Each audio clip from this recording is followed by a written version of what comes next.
الحمدلله و الصلاة و السلام علی رسول الله. رسول الله صلی الله علیه و سلم در حدیث فرمودند: من رد عن عرض اخیه المسلم کان حقا علی الله عز و جل ان یرد عنه نار جهنم. گفتند که هر مسلمانی که بر برادر مسلمانش در ناموس وی، در آبروی وی، در شأن و شرف وی یک چیزی گفته می شود، یک مسخره کرده می شود، یک غیبت و تهمت و بهتان کرده می شود و این مسلمان از برادر مسلمان خودش دفاع می کند، از ناموس وی دفاع می کند، از آبروی اعتبار وی، از شأن و شرف وی دفاع می کند، حق است بر الله عز و جل روز قیامت اینکه از آن بنده آتش جهنم را برگرداند، یعنی او را از آتش جهنم نگاه دارد. اعوذ بالله من الشیطان الرجیم. ان الذين يؤذون الله ورسوله لعنهم الله في الدنيا والآخرة واعد لهم عذابا مهینا. الله ذوالجلال فرمود: بیشک و شبهه آنهایی که الله و رسولش را آزار میدهند، اذیت میدهند، به سخنهای بد گفتن، به سخنهای مسخره آمیز گفتن، به رسمهای مسخره آمیز کشیدن، الله آنها را در دنیا و آخرت لعنت کرده است، یعنی آنها را از رحمت خودش بی نصیب گردانیده است و آماده کرده است برای آنها در آخرت عذاب خار کننده.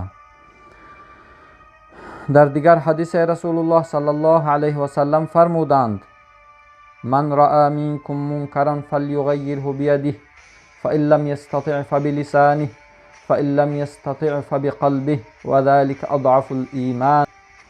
گفتن هر انسانی که، هر مسلمانی که یک کار بد را دید، یک کار منکر را دید، اون را پس به دستش بازگرداند، یعنی با دست خود اون عمل بد را بازگرداند اگر قدرت داشته باشد.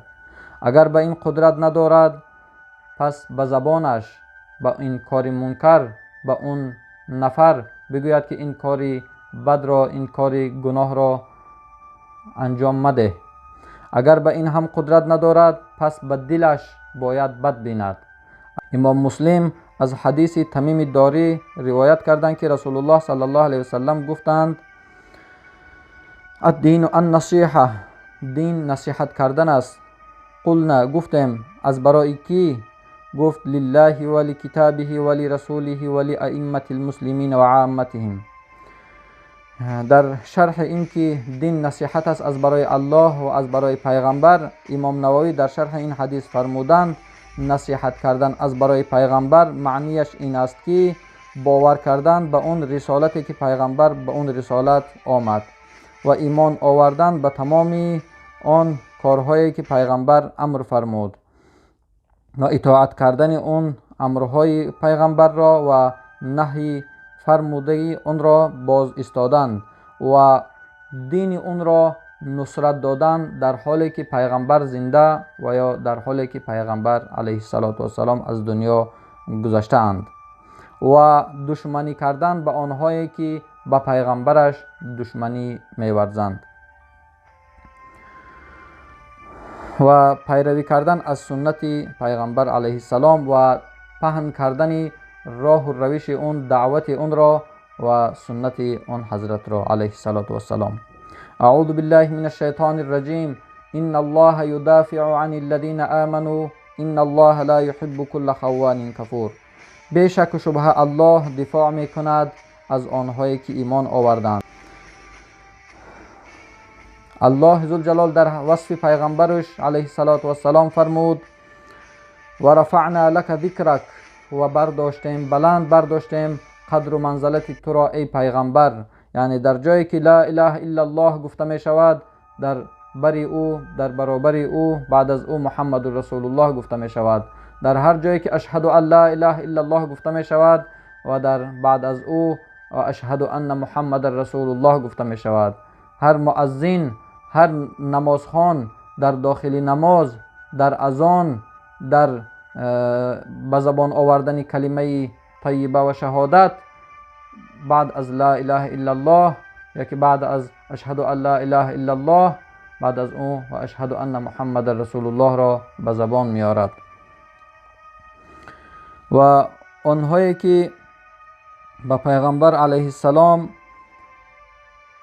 بدگویی میکنند، ناسزایی میگویند، رسول الله صلی الله علیه و سلم را باید دوست داشت و آن کسانی که پیغمبر را دوست می‌دارند آنها را باید دوست داشت و آنهایی که پیغمبر علیه السلام را بد می‌بینند آنها را باید بد دید.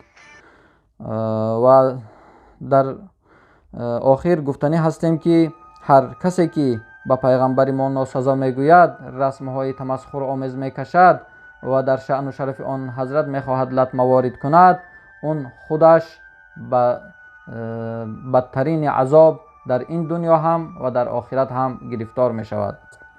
الله ذوالجلال باز فرمود والذین یؤذون رسول الله لهم عذاب علیم، و آنهایی که پیغمبر را آزار و اذیت می دهند برای آنها عذابی خار کننده است و عذابی دردناک است. به هر راه و واسطه که انسان می تواند از پیغمبرش باید دفاع بکند، چی با من کردن با دست باشد، چی با زبان گفتن باشد و چی با قلبش بد دیدن باشد. الله پناه دهد که ما از جمله آنها نباشیم که یعنی پیغمبر را آزار و اذیت میدهند، با رسم‌های مسخره‌آمیز میکشند و ما طرفدار باشیم و ما خرسند باشیم و قلب ما محزون نشود، قلب ما غمگین نشود.